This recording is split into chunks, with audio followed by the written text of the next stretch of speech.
প্রিয় শিক্ষার্থী বন্ধুরা, গত ভিডিওতে আমি ক্লাস 5 ইংরেজি ইউনিট 1 অ্যাক্টিভিটি 1 থেকে অর্থসহ রিডিং দিয়েছি।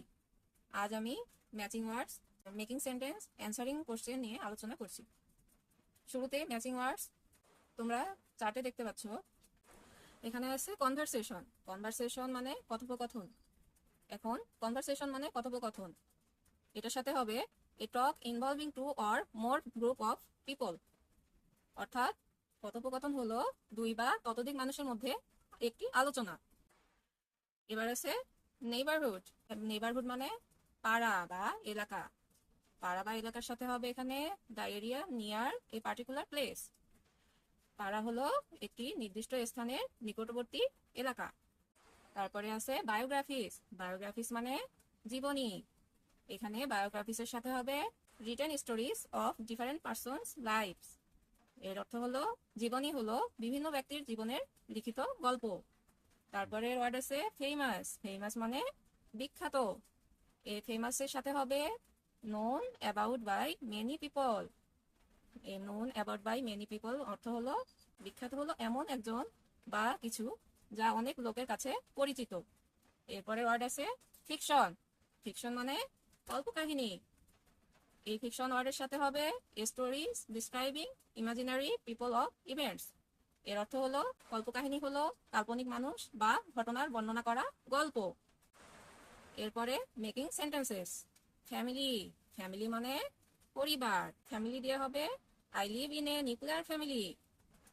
আমি একটি ছোট পরিবারে বা একক পরিবারে বসবাস করি। এরপরে পরের শব্দটি হলো লাইব্রেরি। লাইব্রেরি অর্থ গ্রন্থাগার। এটা দিয়ে বাক্য তৈরি হবে our school has a big library. আমাদের স্কুলে একটি বড় লাইব্রেরি আছে। এরপরের শব্দটি আছে ওয়ান্ডারফুল। ওয়ান্ডারফুল মানে চমৎকার। এই ওয়ান্ডারফুলের বাক্য হবে it is a wonderful location for picnic. এটি পিকনিকের জন্য একটি চমৎকার জায়গা। এরপরের ওয়ার্ড আছে মিটিং। মিটিং মানে সাক্ষাৎ। মিটিং এর সেন্টেন্স হবে the headmaster will preside at the meeting. Headmaster সভায় সভাপতিত্ব করবেন। এরপরে আছে ইন্ট্রোডিউসড। ইন্ট্রোডিউসড মানে পরিচয় করিয়ে দেওয়া বা পরিচিত হওয়া।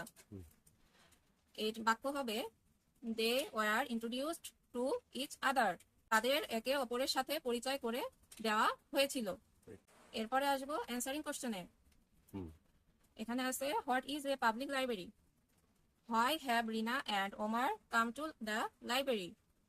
এর অর্থ হচ্ছে একটি পাবলিক লাইব্রেরি কি, রিনা এবং ওমর কেন লাইব্রেরিতে এসেছে। এর অ্যান্সার হবে a public library is a building in which collections of CDs, newspapers etc. are kept for people to read, study or borrow. Rina and Omar have come to the library to read books. এর অর্থ একটি public library হলো এমন একটি ভবন যেখানে বই, CD, সংবাদপত্র ইত্যাদি সংগ্রহ রাখা হয় যাতে মানুষ সেগুলো পড়তে, পড়াশোনা করতে বা ধার নিতে পারে। রিনা এবং ওমর বই পড়ার জন্য লাইব্রেরিতে এসেছে। তারপরে B number question, what have Rina and Omar seen in the library today. What did they do on their way back home. এর অর্থ হচ্ছে রিনা এবং ওমর আজ লাইব্রেরিতে কি কি দেখেছে, তারা বাড়ি ফেরার পথে কি করেছে। এর অ্যান্সার হবে they have seen a new girl in the library today. তারা আজ লাইব্রেরিতে একটি নতুন মেয়েকে দেখেছে। On their way back home they become introduced and had a conversation. বাড়ি ফেরার পথে তাদের পরিচয় হয় এবং তারা কথা বলে। এর পরের কোশ্চেন হলো who was the new girl in the library. এর বাংলা অর্থ লাইব্রেরির নতুন মেয়েটি কে ছিল। এর অ্যান্সার হচ্ছে the new girl in the library was Rupa. লাইব্রেরির নতুন মেয়েটি ছিল Rupa. She was looking for some books on the book shelves. সে বইয়ের তাকে কিছু বই খুঁজছিল। এরপরের প্রশ্ন হোয়াট ওয়াজ শি ডুইং। সে কি করছিল। এর অ্যান্সার হবে she was looking for some books on the book shelves. সে বইয়ের তাকে কিছু বই খুঁজছিল। এবারে E number, what does Omar guess about Rupa. What does রূপা লাভ। এর অর্থ হচ্ছে উমার রূপা সম্পর্কে কি অনুমান করেছিল, রূপা কি ভালোবাসে। উমার guesses that Rupa likes to read books. Rupa loves reading books. She loves to read story books. Omar অনুমান করে যে রূপা বই পড়তে ভালোবাসে। সে গল্পের বই পড়তে খুব ভালোবাসে।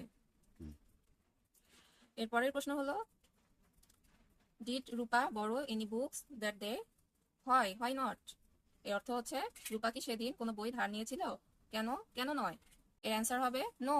রূপা did not borrow any book from the library that day. She could not borrow any books that day because she did not get her library card till then.